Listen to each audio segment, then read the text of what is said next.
Jeannie and Julius are 51-year-old twins who still live with their mother, Dot, in rural isolation in the English countryside. They've lived in a modest cottage their whole lives. It's an insular space far removed from the modern world with its smartphones and computers. They believe they have all they need. They have a garden where they grow their own food.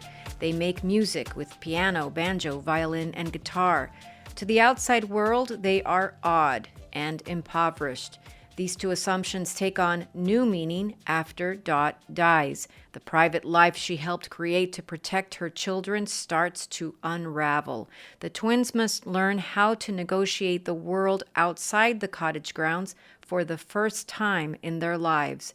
Secrets about Dot emerge, and the twins must face some harsh and devastating truths about her and about themselves. This is Book Public from Texas Public Radio. I'm Yvette Benavides. I spoke to author Claire Fuller about her latest novel, Unsettled Ground. Claire, I wonder, do you have the book by you? I wonder if you would be willing to read the first page and a half? Yeah, sure. Yeah, okay. No problem. The morning sky lightens and snow falls on the cottage. It falls on the thatch, concealing the moss and the mouse damage, smoothing out the undulations, filling in the hollows and slips, melting where it touches the bricks of the chimney. It settles on the plants and bare soil of the front garden and forms a perfect mound on top of the rotten gatepost, as though shaped from the inside of a teacup. It hides the roof of the chicken coop and those of the privy and the old dairy, leaving a dusting across the workbench and floor where the window was broken long ago. In the vegetable garden at the back, the snow slides through the rips in the plastic of the polytunnel, chills the onion sets 4 inches underground, and shrivels the new shoots of the Swiss chard. Only the head of the last winter cabbage refuses to succumb, the interior leaves curled green and strong, waiting. In the high double bed up the left staircase, Dot lies beside her adult daughter Jeannie, who is gently snoring. Something different about the light in the room has woken Dot, and she can't get back to sleep. She gets out of the bed, floorboards cold, air colder, and puts on her dressing gown and slippers. The dog, Jeannie's dog, a biscuit-coloured lurcher who sleeps on the landing with her back to the chimney breast, raises her head, inquiring about the early hour as Dot passes, lowering it when she gets no answer. Downstairs in the kitchen, Dot jabs at the embers in the range with the poker and shoves in a ball of paper, some kindling and a log. She feels a pain behind her left eye. Between her left eye and her temple, does the place have a name? She needs to go to the optician, get her eyes checked, but what then?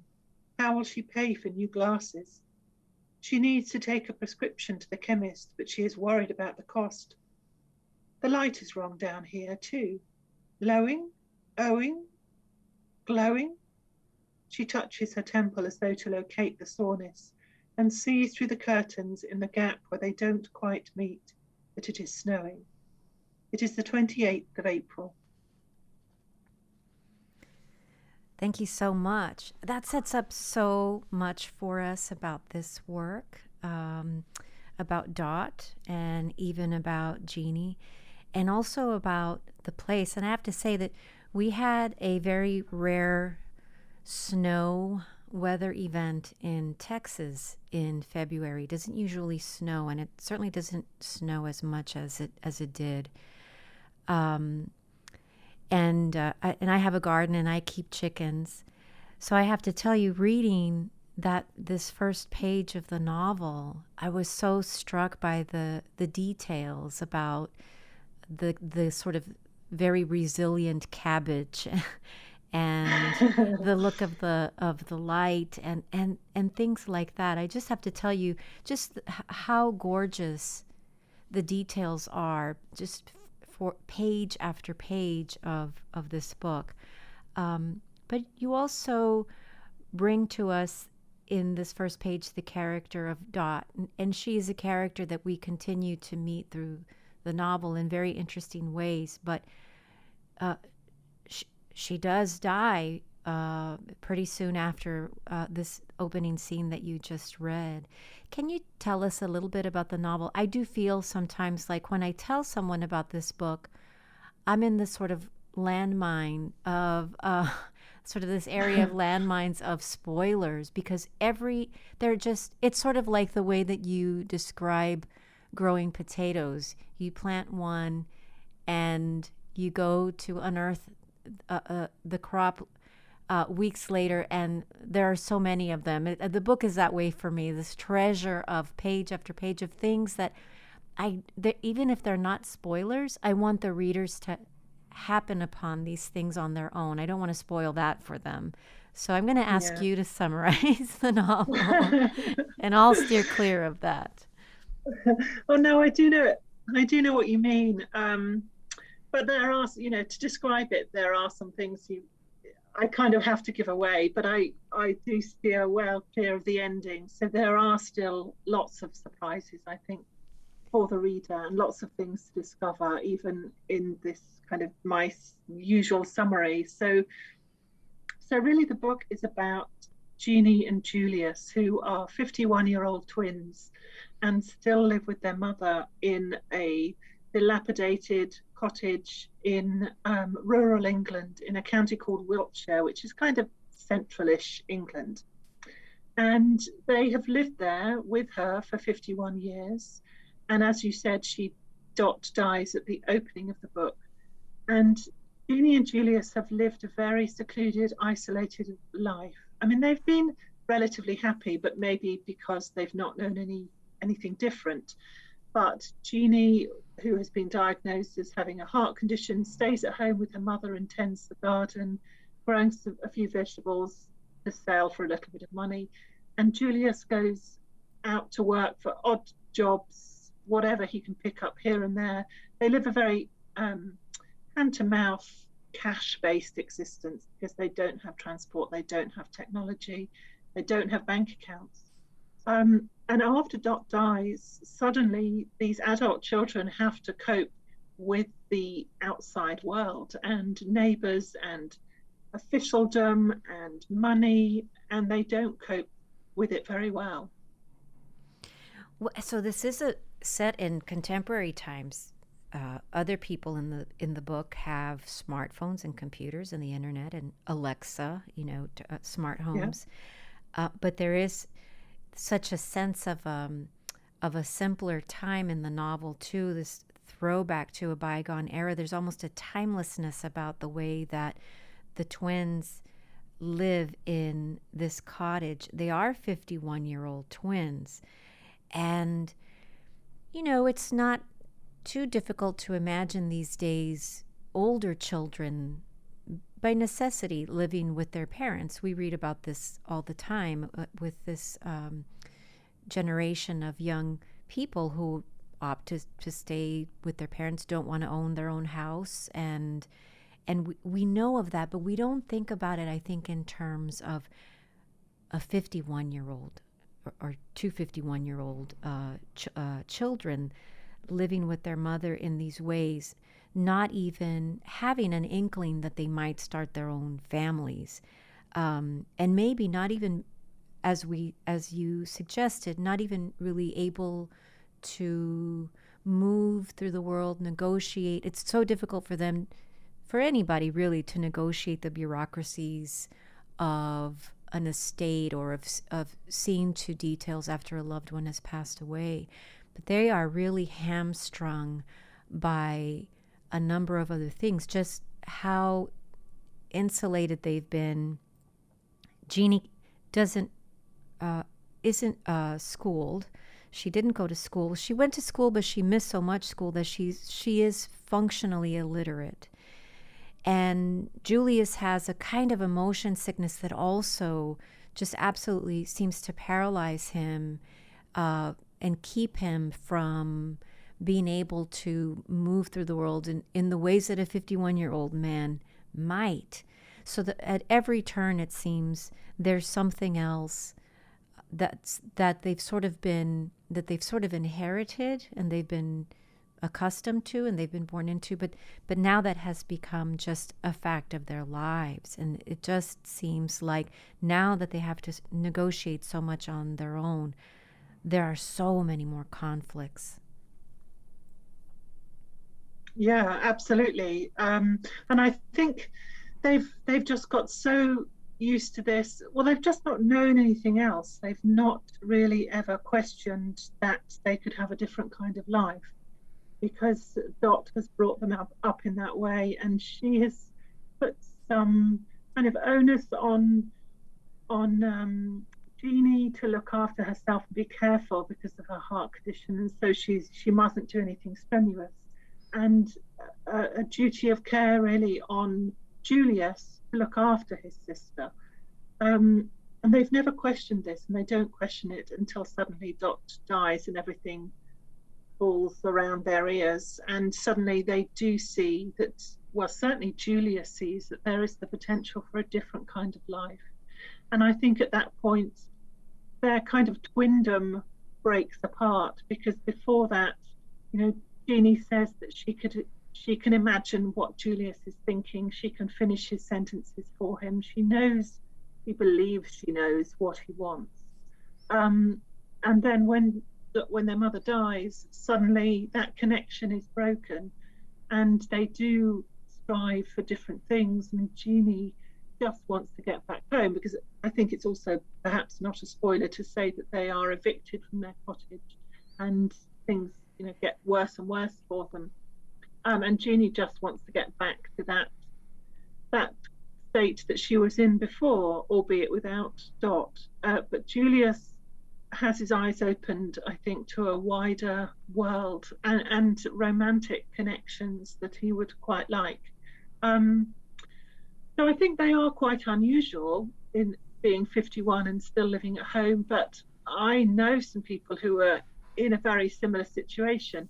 It's not that I base Jeannie and Julius on them at all, but I do know that does happen sometimes still, that adults still live at home with their parents, and not necessarily as a young adult that you mentioned, coming back home and making the choice to live with parents because of housing costs or whatever. That's a different situation to this. Yeah, Dot has doted on Jeannie. There's been this diagnosis, this heart issue, and it's just a foregone conclusion that Julius will take care of her.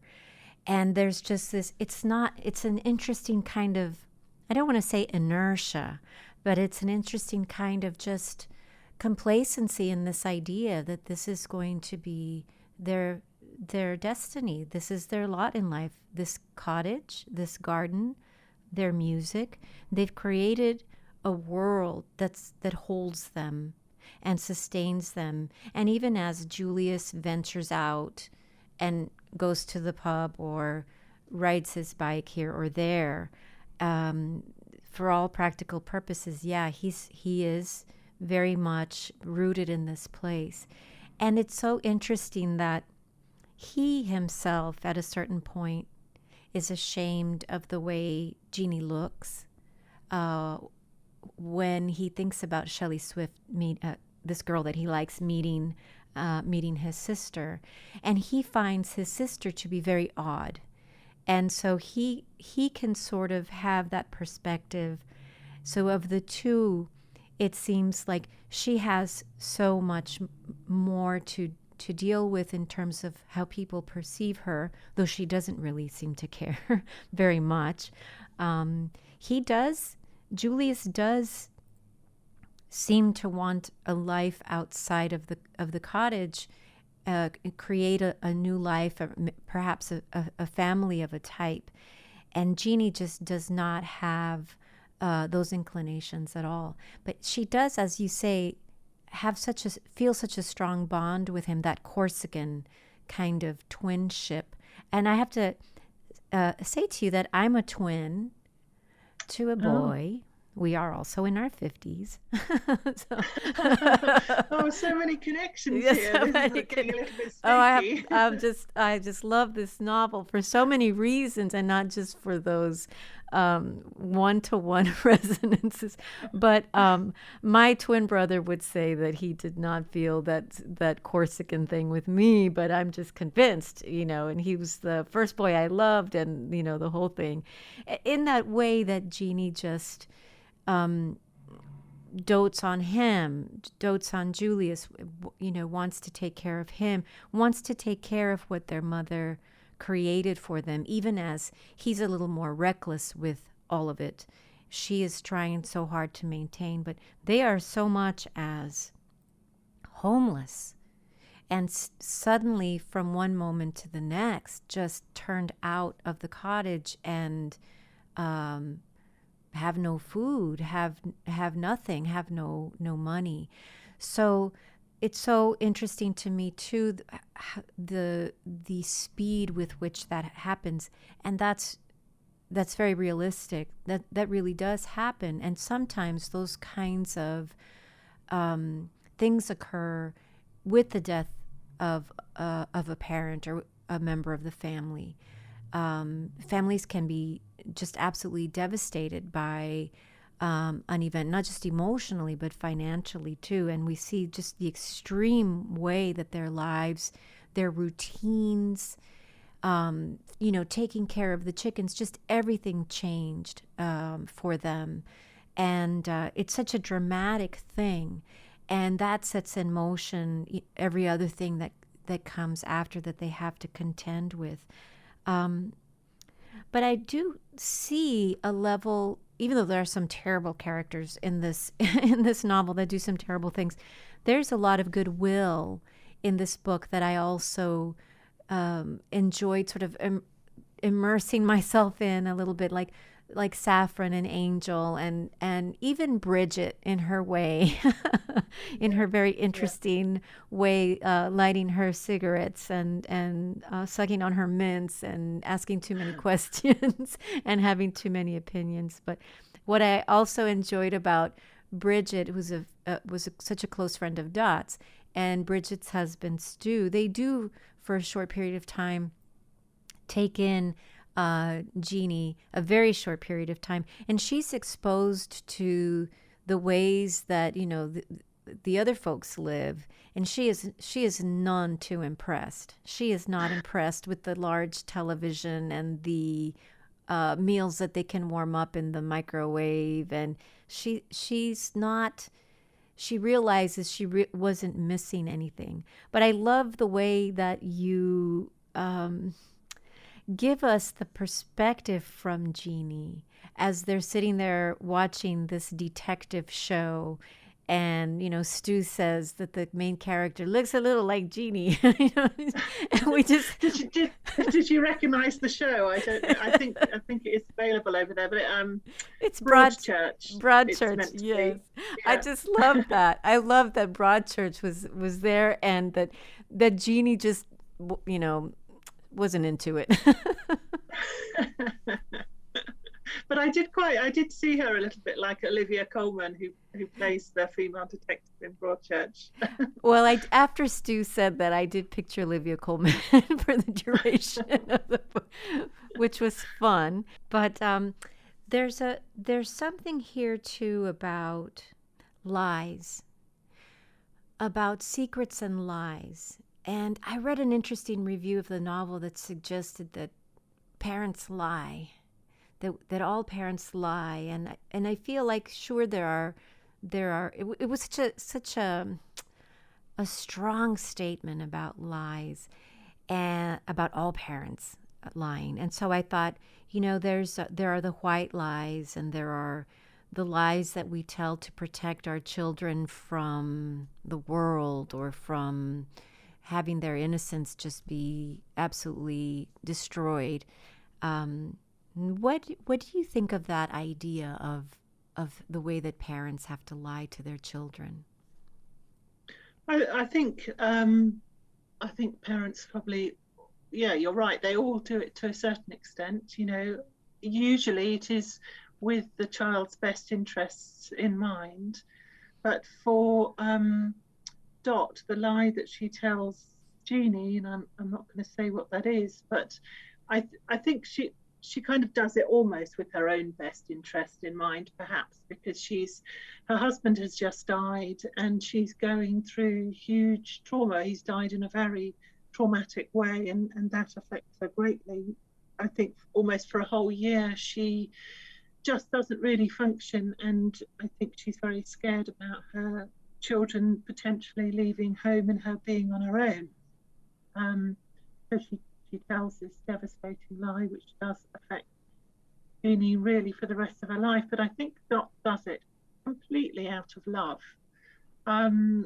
because she thinks, for her and her life, she doesn't particularly value education or leaving home or having any other kind of life. She thinks the life that she has had is good enough for her children. And I think there are lots and lots of parents like that, that they consider, the little education they had, the formal education is fine, and you can learn enough at home, how to grow vegetables, how to cook, how to look after yourself and the cottage and all that kind of thing. So the lie that she tells Jeannie does have devastating consequences and affects the rest of Jeannie's life. And I don't think, it's not malicious. Some readers do see Dot as a very, very kind of black and white, that she is a bad mother, but I don't see her like that at all. I think she's just perhaps misguided. I think she loves her children almost to excess, so that she is slightly blinkered. I'm sure I told lies to my children when they were younger, without doubt. If you asked them, I'm sure they would be able to name all sorts of things. I do remember actually once telling my daughter, who was obviously being a bit cheeky or something, that I could see through walls. And for a very long time, she believed me. She behaved for quite a while, I think. But it's true. It's not a malicious thing. It's a kind of and it's not self-preservation. It is love. It does seem to be motivated by her desire to protect her children and to give them something, even if it's not something monetary and something. It is. She does ultimately, as we see, she does give them so much, and we see that she has been doing that, or she did that their entire lives, and that there are far-reaching consequences even after her death. But yeah, it was a very interesting read on the novel that I had to really think about, and certainly, we can use the euphemism of secrets, or secrets, lies, whatever, the same difference. But the idea is that, yes, I think that it was something that she did out of love for them. And Dot is, as you said, a very complicated character. I don't at all like the idea that she is just this one-dimensional black and white person, that the mom, and that's it. Nothing could be further from the truth. I think that was such an interesting part of the novel too. The things that we are able to learn about her interactions with her children, and also other things that I won't spoil, but that just make her a complicated character, a real person, with weaknesses, a real person who makes choices and decisions that she could not possibly know where things would land eventually. And this is how it is. I think, children at this age, in their 50s, maybe don't consider enough what life has been like for their parents all along. And I think when we reach a certain age, we start to appreciate the things that our parents did and said, uh, or even some of the lies. Like we can sort of accept them as loving. I think the other complication, the kind of deliberate complication, is that Dot dies. And so we learn, and the children and everybody learns all these things through the filter of someone else. We don't really ever hear from Dot directly, except at the very beginning. So we're always seeing her through someone else's eyes and someone else's opinions. And obviously, they'll have their own biases about this woman, their own already formed opinions about this woman. And I thought that was quite an interesting way of seeing someone. And I think that often happens after someone dies, and you think, oh, why didn't I ask them that? Why didn't I find out why they did that thing that they did, or what their life was like? And so you can only piece it together through little bits and pieces from all sorts of people. And Dot very clearly showed a different face to different people, because lots of people say in the book, oh, she was such a good woman. The doctor especially, who just saw her as someone who cared about her children and wanted to look after them, even while she herself was ill. And lots of people see her in slightly different ways. Bridget has a different opinion of her, and then her children start to learn all these things about her. And I thought it was quite interesting to have a character who is so central to a novel and yet never really appears. And then the reader also has to piece her together.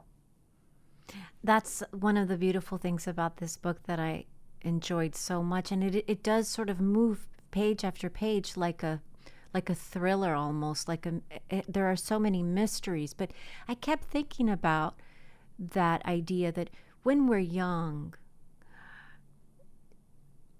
everything seems so mysterious to us, and our parents are a puzzle to us as well. And I think children are a puzzle to their parents. But there's just something about that element of the relationship that is sort of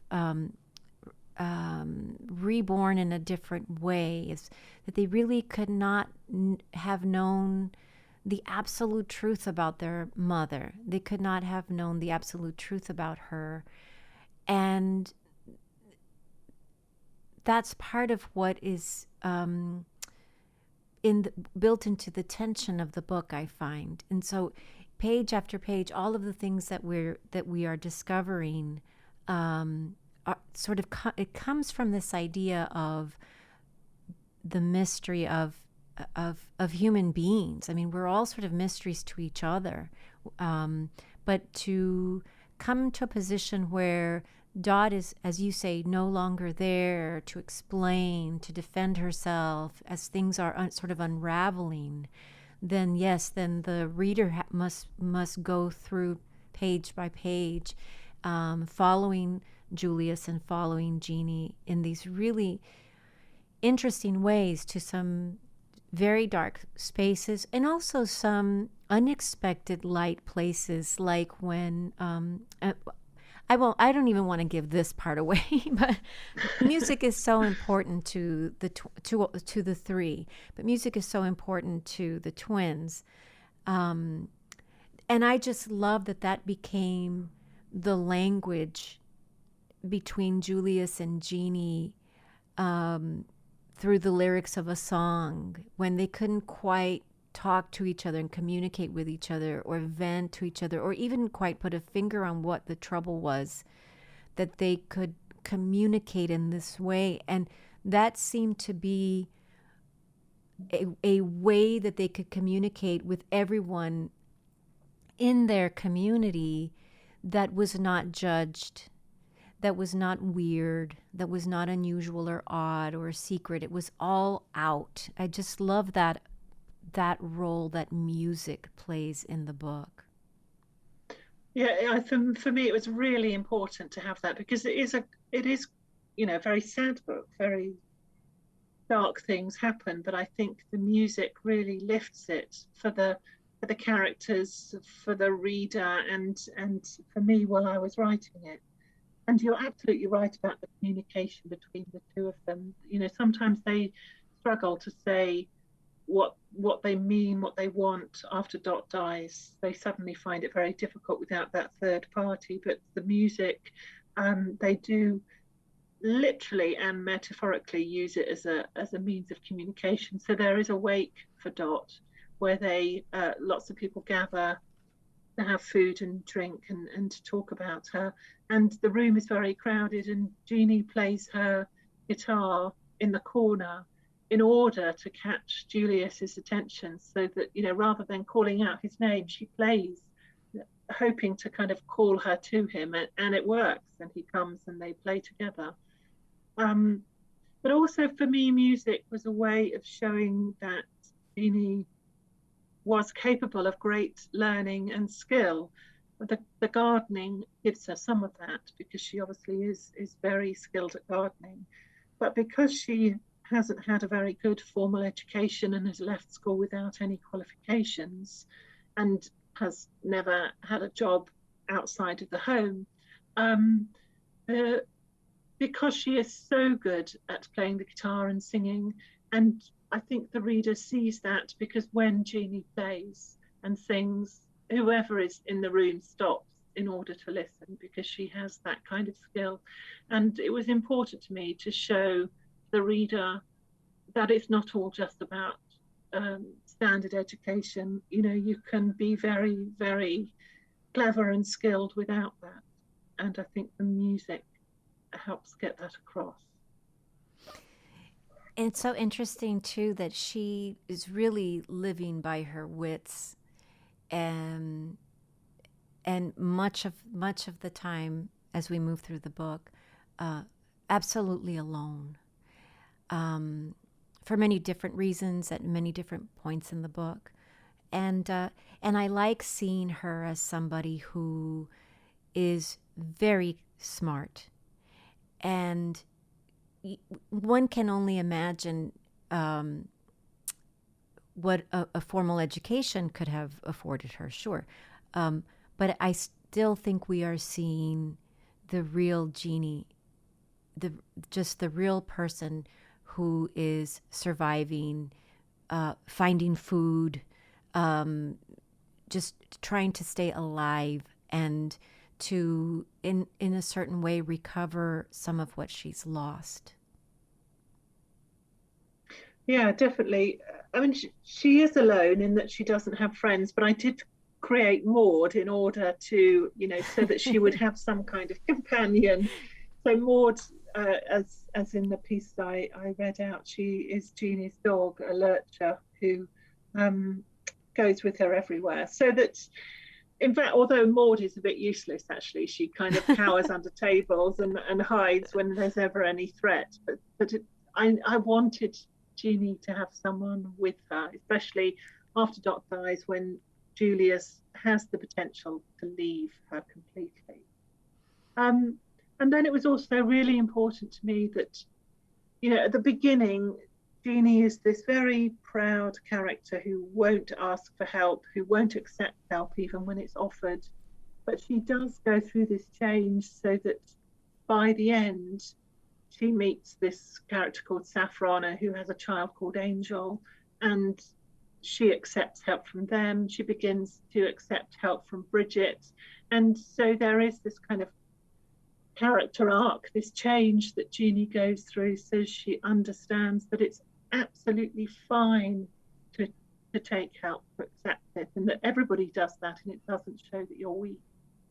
But you're right, she's not a weak person. She is very smart, and despite sometimes she makes some very naive choices, because she's been so sheltered. I think she doesn't understand that some people will take advantage of her. So she's perhaps not smart in that way, but she is resourceful, and she is stoical, and she practical. So she does manage to survive, and it is almost a book about survival, I think.